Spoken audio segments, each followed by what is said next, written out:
What happens when a cocky rookie cop tries to humiliate a respected judge in a packed courtroom? The silence that followed his shocking words left everyone frozen. You won't believe how the judge's response turned the tables. The courtroom was alive with the kind of electric energy that comes with high-stakes cases. Lawyers paced with measured urgency, their leather briefcases snapping open and closed as they rifled through notes. Journalists leaned over one another, whispering into recorders or scribbling furiously in notepads, already spinning the day's events into headlines. Every seat in the gallery was filled, the spectators shifting impatiently, their conversations blending into a low, buzzing hum. At the center of this carefully controlled chaos sat Judge Julius Mason. He was a tall, dignified man in his mid-50s, his presence both commanding and reassuring.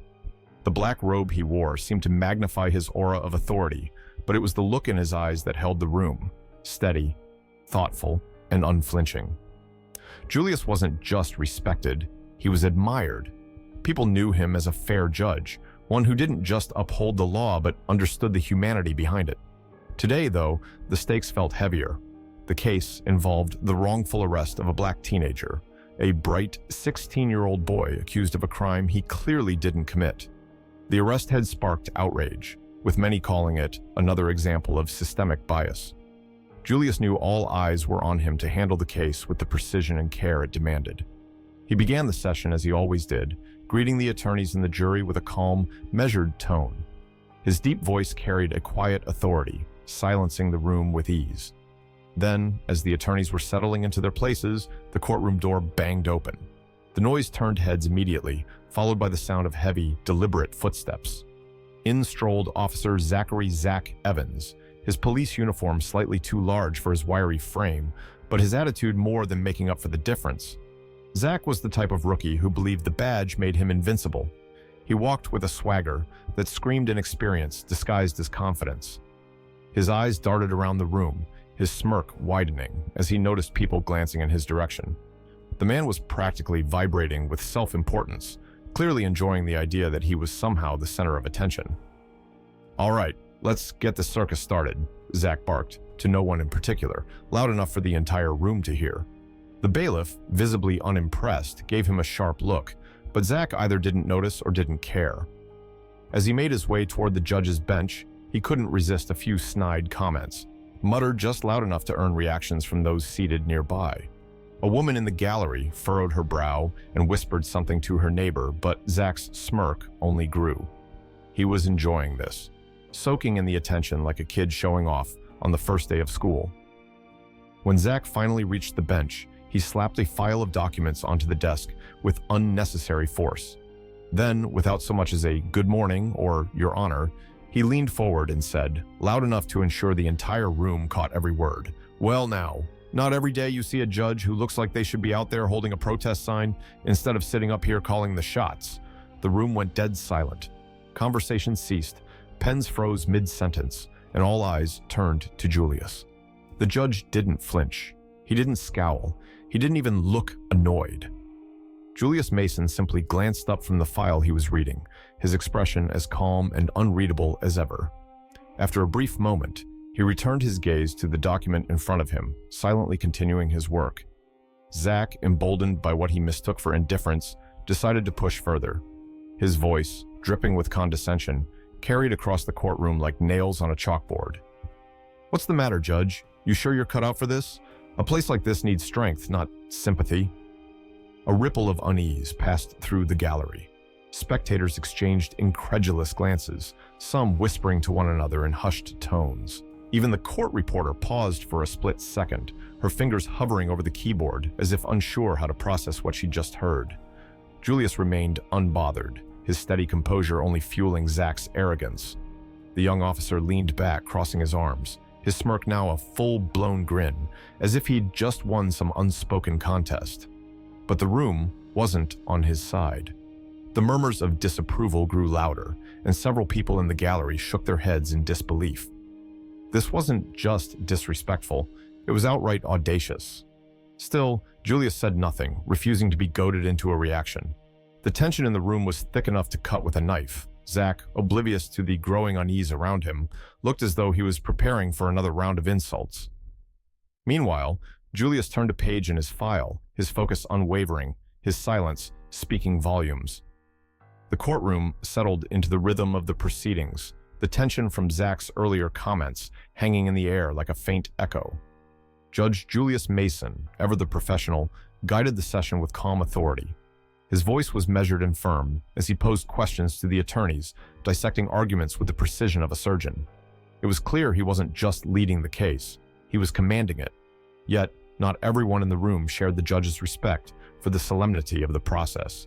Zach, seated conspicuously in the gallery, had decided that his job for the day wasn't merely observation. Every time Julius addressed a lawyer or issued a ruling, Zach made his presence known, a loud scoff here, an exaggerated shake of his head there. At one point, he leaned back in his chair and muttered something under his breath, loud enough to catch the attention of those nearby. A woman sitting 2 rows ahead turned to glare at him, but Zach met her gaze with a smug grin, as if daring her to say something. The attorneys continued presenting their arguments, but it was clear that Zach's antics were starting to wear on the room. The gallery shifted uncomfortably, some spectators stealing glances at the young officer, others whispering amongst themselves. Even the bailiff, a no-nonsense man with years of experience, shot Zach a warning look. But Zach didn't stop. If anything, he seemed to enjoy the attention. When the session paused for a short recess, the attorneys gathered near their table to discuss strategy. Zach, seizing the opportunity, strolled over with the air of someone about to drop a bombshell. His voice, loud and dripping with sarcasm, cut through the low murmur of the room like a knife. "You know," he began, addressing no one in particular but making sure everyone could hear, "I'm not surprised this judge is so soft. Seems like he's more concerned with looking good than doing his job." The attorneys froze, exchanging uneasy glances. One of them, a seasoned defense lawyer, started to respond, but before she could say a word, a shadow fell over the group. Judge Mason had risen from his seat. He moved with deliberate calm, his tall frame exuding a quiet strength that immediately silenced the room. All eyes turned to him as he approached Zach, his footsteps echoing against the tiled floor. Julius stopped a few feet away, his gaze steady and unyielding. "Are you finished?" he asked, his voice low but commanding. For a brief moment, Zach faltered. The smug grin wavered, and he took an instinctive step back. But the pause didn't last long. Regaining his composure, Zach shrugged and replied with mock innocence. "Just calling it like I see it. Maybe it's not what people want to hear, but hey, the truth matters, right?" A ripple of tension passed through the gallery. People leaned forward in their seats, holding their breath as they watched the exchange. Even the court reporter had stopped typing, her hands hovering above the keyboard. Julius remained silent, his gaze locked on Zach. Then slowly he drew a deep breath, his shoulders rising and falling in a motion that seemed to drain the tension from his body. Without another word, he turned and walked back to his bench, his composure unbroken. Zach smirked again, clearly mistaking Julius's restraint for weakness. But the energy in the room had shifted. The spectators could feel it, an unspoken acknowledgement that the young officer had crossed a line, and that line was about to come back to haunt him. Julius resumed his seat, picked up his gavel, and brought the courtroom back to order. The session continued, but the undercurrent of tension remained, amplified by Zach's brazen defiance. The stage was set, and the room could feel it. Something big was about to happen. As the courtroom session drew to a close, the tension that had simmered all day reached its boiling point. Judge Julius Mason delivered his closing remarks with his usual clarity and poise, summing up the case with a wisdom that made the legal jargon almost poetic. The gallery was quiet, the kind of silence that spoke to the gravity of the situation. But not everyone shared that respect. Zach, sitting toward the back with his arms crossed and his trademark smirk plastered across his face, had been waiting for this moment. He'd spent the day poking and prodding, testing the waters to see just how far he could push. And now, as Julius spoke with the authority of a man who had earned every ounce of respect in the room, Zach couldn't help himself. From his seat, loud enough to cut through the judge's words like a knife, he called out with mocking bravado, "With speeches like that, Your Honor, you could have been an actor. Too bad the bench doesn't pay for theatrics." The words hung in the air like a bad smell, and for a moment, the courtroom froze. Spectators turned towards Zach, their expressions ranging from disbelief to outright anger.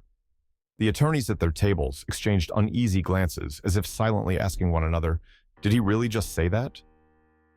Judge Mason, for the first time all day, stopped speaking. Slowly, deliberately, he raised his head and fixed Zach with a gaze that could have cut steel. There was no anger, no frustration, just an unyielding strength that made the young officer's smirk falter ever so slightly. Then Julius stood. The movement was measured but powerful, his tall frame seeming even more imposing as he rose from his seat. The room held its breath. When he finally spoke, his voice was firm, each word carefully chosen and delivered with the precision of a scalpel. "Young man," he began, his tone unwavering, "the uniform you wear is meant to symbolize honor and integrity, but your actions today have done nothing but disgrace it. Being a judge is not a performance.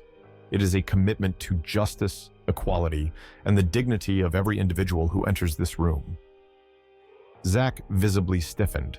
His smirk was gone now, replaced by a look of unease he couldn't quite hide.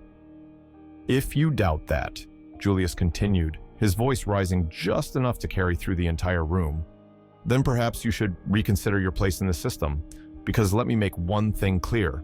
This bench, this courtroom, and this profession demand respect, not just for the people who sit in judgment, but for the values we are here to uphold."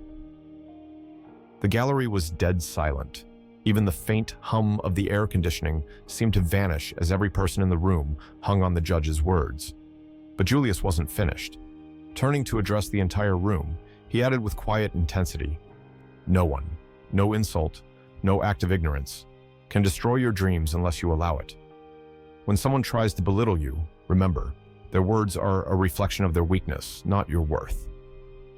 For a moment, the silence was deafening. And then, like a wave breaking against the shore, the room erupted into applause. It started with a single clap from the back, then spread like wildfire until the entire gallery was on its feet, cheering for the man who had just put arrogance in its place. Zach stood frozen, his face pale, his bravado thoroughly stripped away. He glanced around the room, as if looking for an exit, but there was nowhere to hide. Julius, ever composed, gave the gavel one final decisive tap. "Court is adjourned," he said simply, gathering his papers and stepping down from the bench. As he walked out of the room, the applause continued, the sound echoing in the hallways long after he was gone. Zach remained rooted in place, a stark contrast to the celebration around him, the lesson he'd just received etched into his expression. It was a moment no one in that courtroom would ever forget.